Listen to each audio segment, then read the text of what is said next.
ஆஹா Shankar Jai Jaishankar subscribe பண்ணுங்க. ஸ்ரீ மகாபெரிவா திருவடிகள் சரணம். ஹரஹர சங்கர ஜெய ஜெயசங்கர.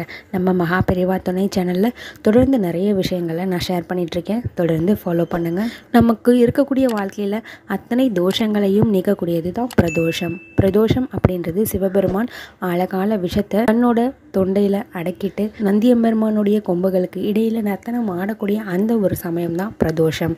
இந்த பிரதோஷ காலம் அப்படின்றது மாலையில் 4:30 மணிலேருந்து 6 மணி வரைக்கும் இருக்கக்கூடிய ஒரு காலகட்டம். இந்த காலகட்டத்தில் சிவபெருமான் ஆலயங்கள் எங்கெல்லாம் இருக்கோ அங்கே நந்தியம்பெருமானுக்கும் சிவபெருமானுக்கும் அபிஷேகம் நடக்கும். இந்த அபிஷேக விழாவில் கண்டிப்பாக எல்லாரும் கலந்துக்கணும். ஏன்னா பிரதோஷத்தை பார்க்குறவங்களுக்கு சகல விதமான புண்ணியங்களும் நிச்சயமாக வந்து சேரும். நம்மளுடைய அத்தனை விதமான பாவங்களும் தொலையக்கூடிய ஒரு சமயம். அப்படி சிவபெருமானுக்கும் நந்தியம்பெருமானுக்கும் பண்ணக்கூடிய அபிஷேகத்துக்கு நம்மளால் ஆன என்னெல்லாம் பொருட்கள் முடியுமோ அதெல்லாம் வாங்கி கொடுக்கறது ரொம்ப சிறப்பான விஷயமா இருக்கும். அதுலேயும் இந்த தண்ணீரை வாங்கி கொடுங்க அப்படின்னு நான் டைட்டிலில் போட்டிருக்கேன். அது என்ன தண்ணீர் அப்படின்னா, இது உங்களுக்கு சுலபமாக கிடைக்கக்கூடியது தான்.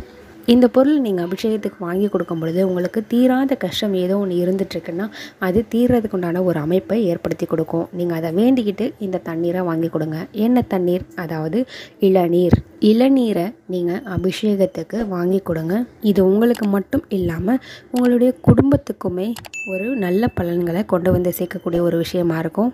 நீங்கள் செய்த பாவங்கள் குறைஞ்சாலே உங்களுடைய கஷ்டங்கள்லாம் காணா போயிடும். அந்த வகையில் இந்த இளநீர் அபிஷேகத்துக்கு நீங்கள் வாங்கி கொடுக்கும் பொழுது பாவங்கள் தொலைஞ்சு உங்களுடைய கஷ்டங்களும் காணா போகும். ஒரு சகலவிதமான நன்மைகளும் கிடைக்க செய்யும். சிவபெருமான் அருட்கடாட்சம் நம்ம எல்லாருக்கும் கிடைக்கட்டும். ஹரஹர சங்கர ஜெய ஜெயசங்கர.